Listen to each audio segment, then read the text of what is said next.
Du lytter til et P1-program.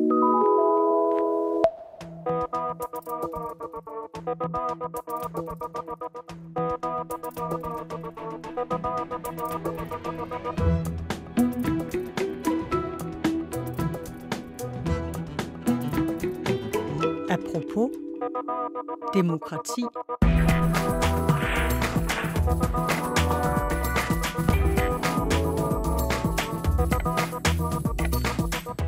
Demokrati er den værst tænkelige styreform, når man ser bort fra alle de andre. Ja, sådan skal Winston Churchill engang have sagt. Og det var ikke fordi den tidligere engelske premierminister gik ind for enevælde eller diktatur, men med citatet siger han vel blandt andet, at demokratisk medbestemmelse er velbegrundet, men ikke i sig selv et ufejlbarligt system, som skaber et perfekt samfund. Måske har vi en tendens til at idealisere vores demokrati og skabe en illusion om, at vi, bare fordi vi har valgt den mindst ringe og måske mest retfærdige styreform, også har opskriften på det perfekte. Især når vi udfordres af andre måder at tænke på noget udefra. Så holder vi den demokratiske fane højt og forsvarer med næb og klør netop vores måde at gøre tingene på. Men nu er det ikke udefra, truslen mod vores demokrati især kommer, men tværtimod indefra. Vi er ved at formøble demokratiet, fordi vi ikke selv passer på det, ikke vedligeholder det. Det mener min gæst i dag her i Apropos. I anledning af en uge med udsigt til folkemøde og fejring af folkestyret, handler det hele ugen om demokrati. Jeg hedder Mikkel Krause. Velkommen til. Altså Amdisen, hvad tænker du om Winston Churchills udsagn om demokrati som den værst tænkelige styreform, når man ser bort fra alle de andre? Altså jeg kan godt forstå, hvad det er, han mener, men jeg er helt grundlæggende uenig med ham. Demokrati kan være den bedst tænkelige styreform, i hvert fald den bedste, jeg kan tænke på, men det kræver, at vi administrerer det på en helt anden måde, end vi gør i Danmark i dag. Altså Amdisen er historiker med speciale i 1700-tallets idehistorie og med særligt henblik på dannelsen af den moderne politiske tænkning. Og så er han forfatter, tidligere museumsinspektør og højskoleforstander, og derudover, for at bruge hans eget udtryk, et politisk menneske, som mener, at vi lige nu er ved at formøble vores demokrati. Velkommen her i Apropos, altså Amdisen. Tak skal du have. Du får lov til at åbne ballet, som jeg har sagt, fordi vi sætter fokus på demokrati i den her uge. Og det gør vi i anledning af, at vi senere skal til Bornholm for at dække folkemødet. Det er en ny tradition, som tog sin begyndelse sidste år. En slags fejring og dyrkelse af folkestyret, demokratiet. Men lad mig lige spørge dig, om du så slet ikke synes, der er noget, der er ved at fejre i vores demokrati nu? Altså, jeg synes ikke, der er så meget at fejre med, hvor vi er i vores demokrati. Vi kan jo altid fejre, at vi har det, men jeg synes, det er længe siden, at vi havde et demokrati, som i sig selv skulle fejres. Men at der er grund til at diskutere det og debattere det, det er der helt sikkert. Men man kan jo næsten sige, at vi lever i et af de tryggeste og mest vellegitimerede demokratier i verden. Man kan næsten tale om det som noget forkælet at tale om, at vores demokrati er truet i vores del af verden, hvis man sammenligner med andre lande, hvor de kæmper med diktatur og valgsnyd og ting og sager. Det kommer meget ind på, hvad det er, man mener med truet. Altså, det er klart, der er jo ikke demonstrationer i gaderne, men spørgsmålet er, om det er den eneste måde, at demokrati kan gå under på. Nogen siger, det er forkælet. Jeg synes måske, det er lidt selvfedt at regne med, at vi som danskere efter 150 år med demokrati og de senere år, hvor jeg synes, det er gået voldsomt ned ad bakke, at vi der ligesom stadigvæk har den der fornemmelse af, jamen vi har opskriften på, hvordan det her det skal gøres. Det vil være klædeligt, hvis vi prøvede at se det lidt udefra og prøve på at komme om på den anden side. Men så lad os prøve at gå til makronerne. Du mener, at vores samfund ikke er så demokratisk, som vi går og bryster os af, men hvad er det så, der er galt med vores demokrati, sådan som du ser det? Altså jeg ser 3 problemer. I hvert fald. Og det første, det er måske sådan det, der er nemmest at få øje på i forhold til sådan den almindelige samtale ude på arbejdspladserne og frokoststuerne. Altså, det er spørgsmålet omkring partierne og partiernes rolle. Altså, der bliver diskuteret meget omkring politikerlede, og er politikerne værd, hvad kan de, og ved de noget, osv. Men i virkeligheden, så er det jo sådan, at vi har opbygget et system af partier, som er en rekrutteringsanstalt for folk, der skal have magten. Og den måde, man rekrutterer på, den måde partierne fungerer på i deres interne arbejdsgange, det gør, at de mennesker, der klarer sig godt i det system, det er folk, der er i stand til at tilsidesætte deres holdninger for deres karriere. Det er folk, der er i stand til at brænde broer til andre mennesker, fordi man skal altid kunne flytte sig i de interne partikampe, og så er det folk, der kan holde fokus klart og tydeligt på den taburet, de skal have i den sidste ende, i stedet for på faktisk at gøre verden til et bedre sted med mere rigtige holdninger. Og det vil sige, at vi producerer dårlige politikere. Men det var det med partierne. Du sagde 3 ting. Hvad er den anden ting? Ja, den anden ting er den måde, at holdningerne har forandret sig på. Poul Schlüter var jo meget stolt af nede i 80'erne, at han havde fået slået ideologierne ihjel, eller at de i hvert fald var døde. Men det har jo også betydet, at vi i dag, hvis man sådan kigger teoretisk på det, så har vi kun måske 2 partier i Danmark. Vi har et stort socialliberalt parti, som ligger inde på midten, og som i det store hele er enige om, hvordan verden skal drives med lidt små forandringer. Og så har vi måske Enhedslisten, som er en lille smule anderledes, ikke? Men helt grundlæggende, så er alle jo enige om, at vi skal have kapitalisme, der bare skal redigeres lidt, og så er det bare et spørgsmål om detaljer. Det betyder, at når vi har valg i Danmark i dag, så handler det ikke om politiske diskussioner, det er ikke politiske forskelle. Det er et spørgsmål, om vi bedst kan lide ham med fadøllen eller hende med Gucci-tasken. Og dermed har vi forvandlet vores politiske liv fra at være en diskussion om holdninger og ideologier, til at være en diskussion af, hvem det er, der skal stemmes hjem med næste ø-møde. Og det synes jeg er en ret dårlig ting. Og det er det, der så også ender i det, du har kaldt et meningsmålingstyranni. Ja, det er det jo lidt, ikke? Fordi det betyder, at hvad mener politikerne, når en mand som Villy Søvndal kan trække SF fra der, hvor det var i midten af 80'erne, hvor de var modstandere af EU og EF hed det nok, og FN, og som ønskede at nationalisere banker og finansinstitutter, og så over til at være den her meget, meget tamme udgave af Socialdemokratiet, så er det jo ikke fordi, at han har ændret holdning. Så er det fordi, at man har ændret strategi, at man fra at være vagthund over for det politiske system, så ønsker at være inde, hvor magten er. Så siger man det, som der skal til for at få magten. Og det betyder så, at folk reelt ikke har noget valg, fordi man får ikke forskellige varianter. Alle siger det, der skal til for at blive de næste magthavere. Og dermed så udvander man det, der egentlig er kernen i demokrati, nemlig skarpe holdninger og respekt for andres holdninger. Og det var den anden ting. Vi skal også have den tredje med. Ja, den tredje ting, det er måske den, der er mest tydelig, nemlig den udvandring af borgerrettighederne, som er ved at ske i øjeblikket, fordi vi er bare blevet bange. Efter 11. september og i virkeligheden efter mange af de ting, der er sket de sidste 10-15 år, der er vi blevet så bange for, at der kommer nogen og truer os, at vi begynder at beskytte os selv. Og for at beskytte os selv, så sætter vi rent faktisk demokratiet ud af kraft.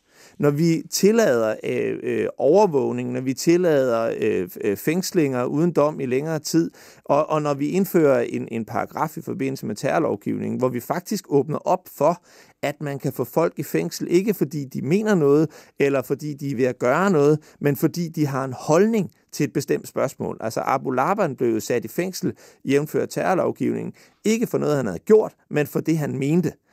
Og det er altså en glidebane væk fra der, hvor vi har demokrati, der beskytter individet mod samfundet, til et samfund, hvor man beskytter samfundet mod individerne. Og det kalder man altså også et totalitært samfund, hvis man er i det humør. Vi skal vende tilbage til nutiden senere, men du er også historiker, og det fornægter sig ikke i din tilgang til demokrati. Du peger på, at vi kan lære af historien i forhold til det her med at passe på demokratiet. Hvis du nu skal gøre det meget kort, hvad er det så, vi kan lære af historien? Det er, at hver gang, at vi giver os til at beskytte demokratiet og komme med undskyldninger for at indskrænke demokratiet, for at beskytte det, så ender det helt galt. Altså, da man i sin tid i Tyskland holdt op med at stemme om, hvem der skulle være Reichskansler, og Hitler overtog magten, så det der egentlig foregik, det var jo, at man ønskede at beskytte, eller det var ikke det, der foregik, men det var det, man sagde, at nu ønsker vi at beskytte demokratiet mod de farlige kommunistiske jøder, og derfor så bliver vi nødt til at lade være med at stemme om det, så skal Hitler nok passe på os alle sammen. Ikke? Det er lidt det samme, vi gør i dag, uden sammenligning i øvrigt, hvor vi siger, at nu skal vi beskytte folk, så derfor er vi nødt til at sørge for det ene og det andet. Det var også det, vi så i Chile i 1973, hvor man for at beskytte demokratiet mod de farlige socialister, så besluttede man sig for at skyde dem alle sammen, og så havde man løst det problem. Grundlæggende var det også det samme, der blev sagt i 1941, da man internerede de danske kommunister under krigen, hvor man sagde, at vi bliver nødt til at beskytte vores demokrati, som på det tidspunkt var styret fra Berlin, men derfor er vi nødt til at fjerne kommunisterne. Det er tit, at angsten for terrorisme og beskyttelsen af demokratiet bliver brugt som undskyldning til at lukke hele skidtet ned. Og det er altså en skidt udvikling. Men når vi efter din opfattelse tager for let på demokratiet, hvad er det så? Altså, er det historiske, der spiller ind her også? Altså, er det, at vi i Danmark er kommet relativt let til demokratiet, i modsætning til andre lande, hvor der var revolutioner eller borgerkrig, der ledte frem til det demokratiske styre, de har i dag? Altså relativt let er jo noget en overdrivelse, kan man sige, eller underdrivelse. Virkeligheden er jo, at hvor man i resten af Europa kæmpede for forfatninger, og man kæmpede for demokratiet, så i Danmark, der var det jo lige før Frederik den 7., han løb ned på gaden hver dag. Jeg håbede på, at der ville komme nogen og lave revolution. Ikke? Altså, men vi har fået det meget nemt foræret, og de kampe, som har været mange andre steder, de er gået meget glat. Altså, da vi fik vores forfatning, var det jo et spørgsmål om, at der var et krav fra folket, og så gav kongen det bare væk, uden yderligere diskussion. Men er det derfor, vi i dag tager for let på demokratiet? Det kan jo være en forklaring. Vi har jo i hvert fald ikke i vores uddannelsessystem og i vores selvforståelse, der er demokrati ikke noget, vi skal kæmpe for. Det er noget, vi har, og som vi er meget bedre til end resten af verden per automatik.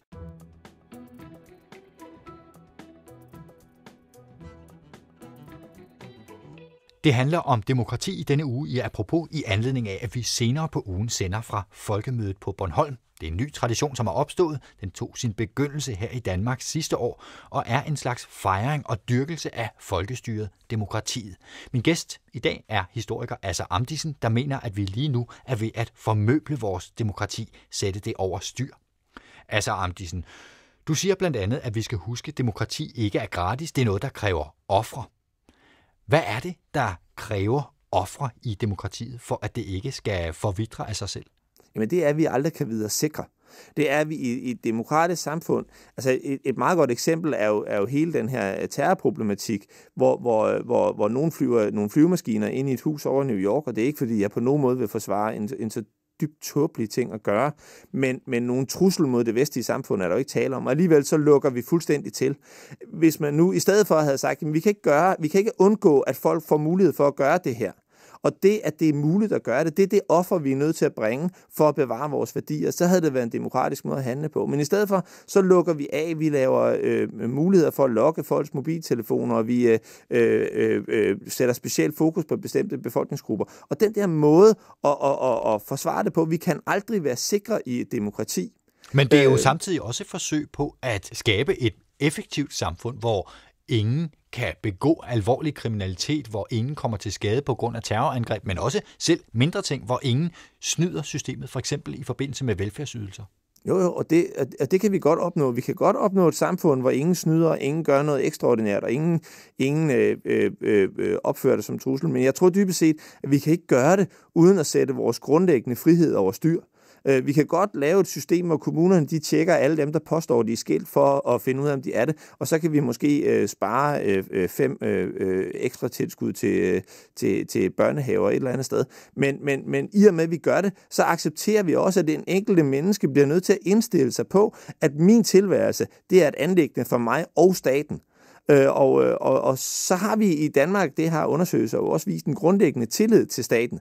Og derfor vil vi i virkeligheden acceptere meget større indskrænkninger af vores frihed, end man vil i de fleste andre samfund. Men er det sådan i dag, at vi er nået dertil, hvor vi synes, at demokratiet, det åbne demokrati, hvor der altså er risici, og hvor der er mulighed for at snyde systemet, det kræver for mange ofre. Der bliver for meget snyd, og det er for besværligt, for bøvlet. Ja, det er der nogen, der mener i hvert fald. Det er jo da i hvert fald det, vi ser, når nu man ønsker hver gang, at der er en sag, der kommer op. Men det handler jo også lige så meget om den tendens, som hænger sammen med nogle af de andre ting med, at man hele tiden skal udvise handlekraft. Ikke? Det gælder jo ligegyldigt, om det er en bestyrelse på en højskole, eller i en virksomhed, eller et andet sted. Så er der et voldsomt behov for at vise handlekraft og gøre noget. Det der med at acceptere, at tingene skal udvikle sig, og vi skal have styr på det, det kan man ikke. Og det betyder jo også, at når så en sag kommer op, at nu er der en eller anden enlig mor, som har snydt staten for nogle penge, så bliver vi nødt til at lave en regel, så vi sikrer os, at det aldrig nogensinde sker mere, og dermed så er der 300.000 enlige mødre, der bliver sat under overvågning. Og den grundlæggende tendens, de hænger jo sammen, det er den der populistiske tendens i det politiske, som så afspejler sig i den måde, vi administrerer vores demokrati på i praksis. Og dermed så bliver vi låst fast i sådan en cirkel, hvor der ikke er nogen politikere, der reelt kan gå ud og sige, at vi ønsker at løsne op for det, og så pyt være med, om der ryger 5 millioner hist og pist. Nu var du inde på det her tidligere med, at partierne havde mistet deres berettigelse. Spørgsmålet er så, hvad alternativet til partierne er, og hvornår de mistede deres berettigelse. Du har talt om et tankeeksperiment for demokratiet, som du af og til gør dig, nemlig at det at sidde i Folketinget, det kunne være sådan en slags borgerligt ombud, noget de fleste af os på skift blev udpeget til. Altså i virkeligheden, nu skal jeg jo ære den, som ære spørger. Det er faktisk sådan, at store dele af det athenske demokrati fungerede. Det fungerede ved, at når man kom på Agoraen i Athen, så lagde man sit lod i en bøtte, og så når man nogle poster, der valgte man så, trak man lod om, hvem der skulle have dem. Og i virkeligheden kan man sige, at lige nu har vi et system, hvor vi uddanner de værst egnede til at have så meget magt som muligt. Måske skulle man i stedet for sige, at vi har alle sammen en pligt og en ret til at være så dannede og vidende og uddannede, at vi faktisk er i stand til at være en del af en lovgivende forsamling. Men det vil også gøre, at det ikke bliver til en karrierevej. Men hvad vil det give af positiv forandring på den førte politik, tror du, hvis pladserne i Folketinget på den måde blev uddelt som borgerligt ombud? Altså hvad vil for eksempel en folkeskolelærer fra Varde så kunne gøre, som de politikere, der er i dag, ikke gør? Men for det første, så vil en folkeskolelærer fra Varde, han vil skulle sidde, hvis han nu sad 5 år, det kan vi jo lege, når vi nu har det her som tankeeksperiment, mere end en færdig plan. Folkeskolelæreren fra Varde, han ved for det første, at han skal tilbage og sidde og være folkeskolelærer i Varde. Så det er det liv, han forholder sig til. Han har heller ikke været igennem en lang indoktrinering, hvor man lærer at sige de her remser og mekanismer, som er ikke så når alle begynder at flagre rundt med armen og sige, at vi er nødt til at spare så meget, fordi ellers så går det helt af pommer til, så skal man faktisk overbevise den her folkeskolelærer fra Varde om det, i stedet for bare at være i partiapparatet.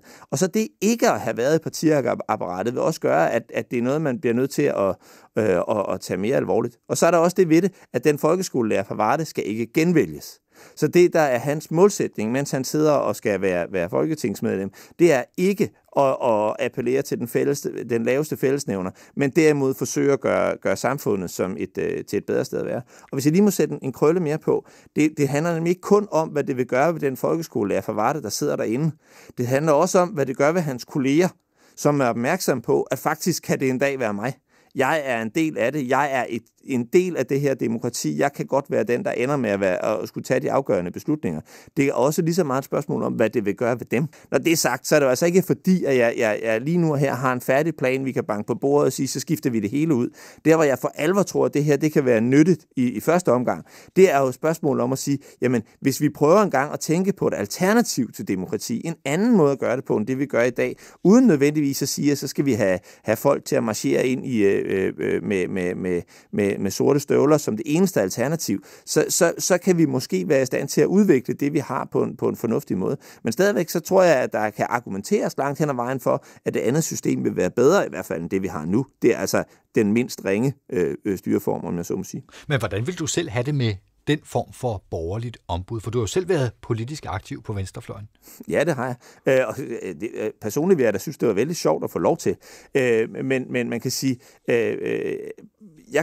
jeg kan bare se, når jeg ser også med nogle af de folk, som jeg var politisk aktiv sammen med dengang på venstrefløjen, de fleste af dem er jo rykket ind til højre og blevet undervisningsminister eller spindoktor for Helle Thorning-Schmidt eller et eller andet. Ikke? Men alle de mennesker, som var med dengang, og de har jo på en eller anden måde bevæget sig afhængig af, hvor det er, magten ligger.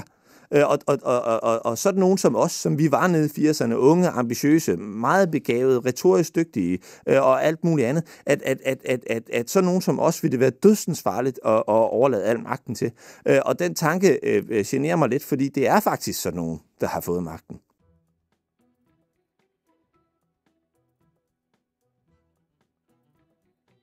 Apropos handler om demokrati i denne uge, fordi vi senere på ugen sender fra Folkemødet på Bornholm, hvor en ny tradition knæsættes. Den tog sin begyndelse sidste år.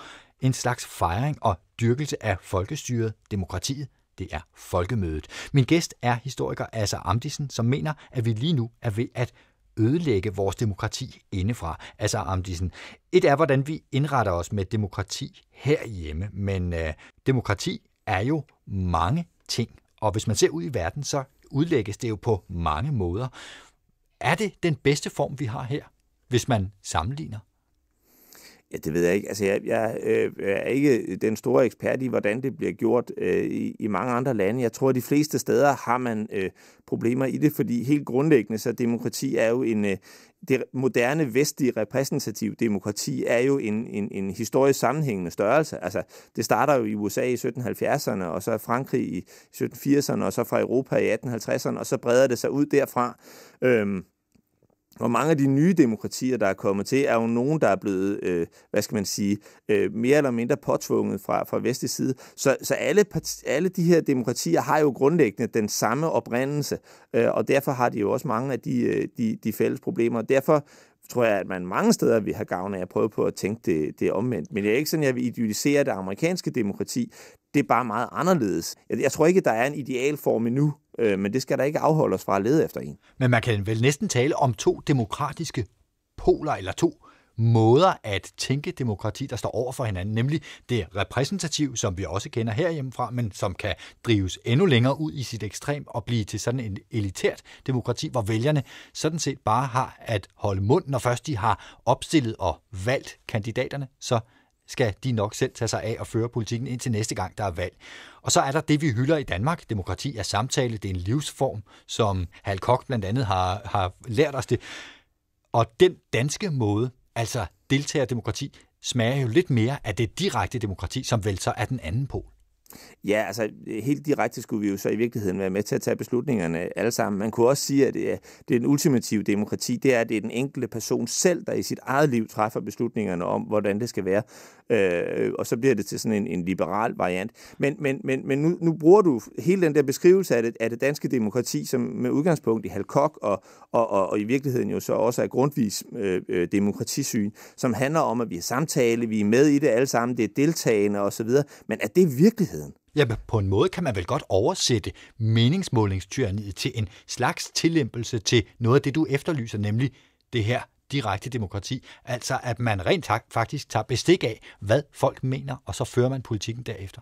Ja tak, men samtale handler jo ikke om, at vi skal have konsensus eller være enige.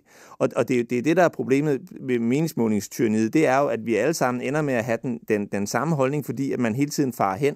Hvis man brugte meningsmålingerne til at pejle af og skabe diskussionerne, så ville det også være udmærket.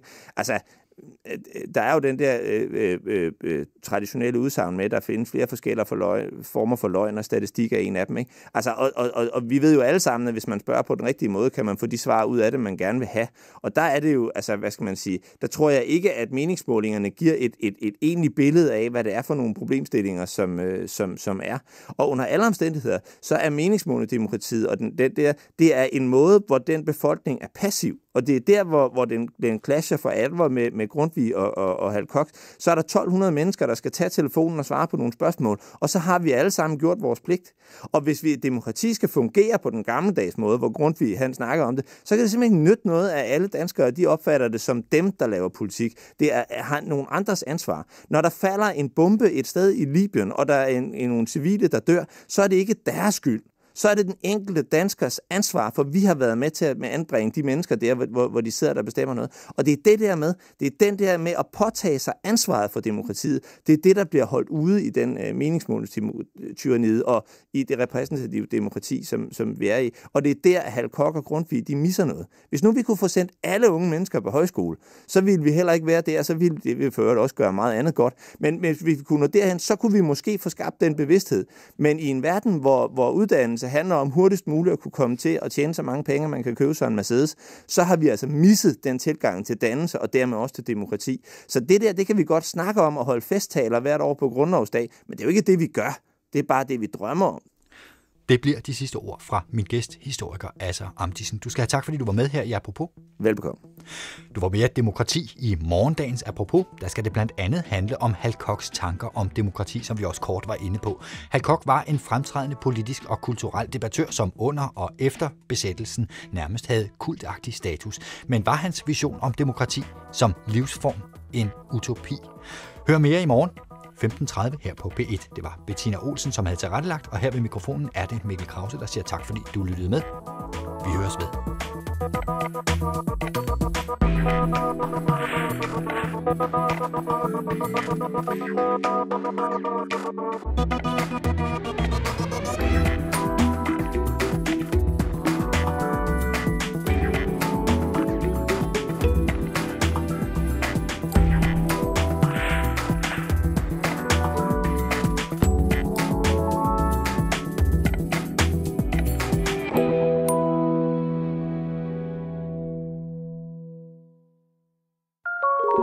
Du har lyttet til et P1-program. Hent flere på dr.dk/P1.